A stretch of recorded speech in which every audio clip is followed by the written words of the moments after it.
everyone, and welcome to Disney Miss Lizzie. Can you believe it's Disney's 100th anniversary this year? Starting from creating shorts featuring Oswald the Lucky Rabbit, Disney went on to do two unthinkable things at the time. They created the first animation to use synchronized sound with Steamboat Willie, and the second, a feature-length animation with Snow White and the Seven Dwarfs. Very few realised the impact that these productions would have, not only on cinema, but also the world.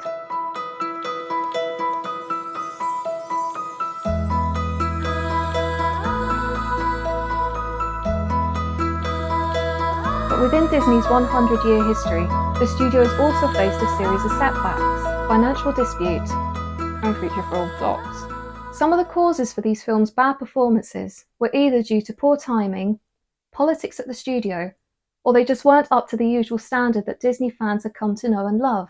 So today, we will be looking at some of the biggest Disney feature film flops.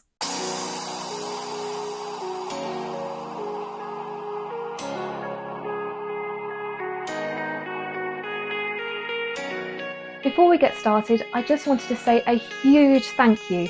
If you like what I do, then please hit the subscribe button, ding the bell, like and share this video. And you can also follow me on Instagram and TikTok. Our first entry on this list is surprising as it is one of Disney's biggest films. It's Encanto. During its cinematic release, Encanto had struggled to make it big thanks to the global pandemic and poor marketing. Encanto only made a profit of $228 million, $39 million less than Sony's sequel to Sing. But just after 1 month at the cinema, Encanto was launched straight onto Disney+, where it started to make it big. Thanks to word of mouth and its catchy soundtrack by Lin-Manuel Miranda, Encanto clocked up an impressive 2.2 billion views over the first 2 weekends of its release, gaining the recognition that Disney had wanted, and the first Disney song since A Whole New World to climb the top of the US Billboard charts. Our second entry on the list is from the 1959 Silver Era classic, Sleeping Beauty. Requested by Walt Disney to feel like a walking tapestry, the medieval inspiration, design and characters was taken from late European medieval art, including that of the unicorn tapestries. Animators and concept artists were doing everything that they could to make Walt's vision come to life. But with this new style came with it a whole series of complaints towards head animator Irving Earl. Put in charge by Walt Disney, who at the time was busy overlooking the construction of Disneyland California and the Walt Disney TV series, Irving Earl had a unique colour palette that raised several eyebrows, particularly when it came to the design of Merryweather. Merryweather was intended to move with smooth and fluid actions across the screen, but when Irving Earl suggested adding black to her costume, many felt that the animator's work had been wasted and she instantly felt weighed down. But it wasn't just backstage politics that proved to be wearing.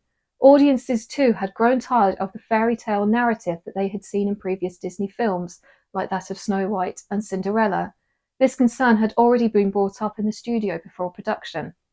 In the end, Sleeping Beauty only made back $5.3 million out of its $6 million budget, leading to very hard decisions being made at the studio, including redundancy of half of its staff and the end of fully hand-inked cells. And this would be the only fairy tale narrative to feature within the Silver Era classic of Disney films, a narrative style that wouldn't return until The Little Mermaid 30 years later. The next entry on our list was released during Thanksgiving of 2022. It is Strange World.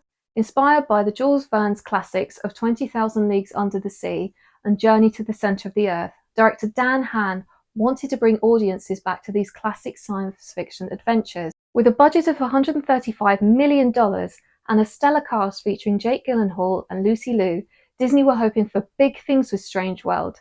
But instead, the production cost Disney $100 million and was the worst performing feature film since 2011's Winnie the Pooh.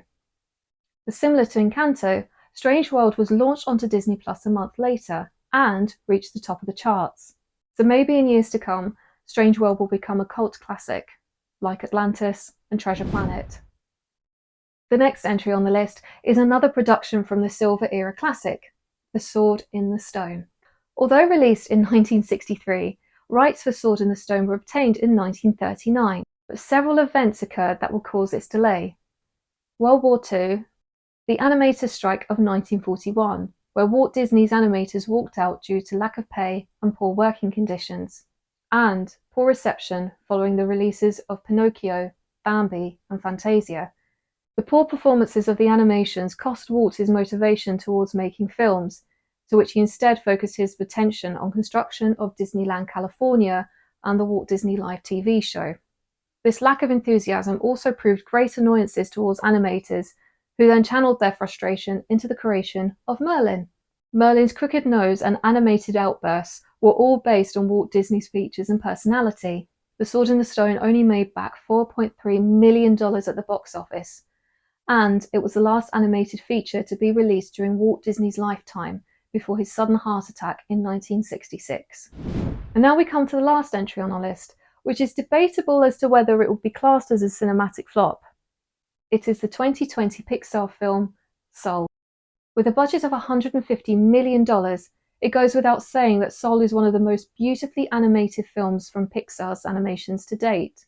Featuring breathtaking scenes and a compelling storyline of what it means to be alive, Soul was also Pixar's first animation to feature a black lead. But unlike Encanto and Strange World, which did have a limited cinema run, Soul did not receive a US domestic cinema release and was instead uploaded onto Disney+, clocking up a staggering 1.2 billion minutes worth of viewing over its first weekend. The only places that it did have a cinema screening were in countries that did not have Disney+ at the time, such as China, Singapore, Malaysia, and the Philippines.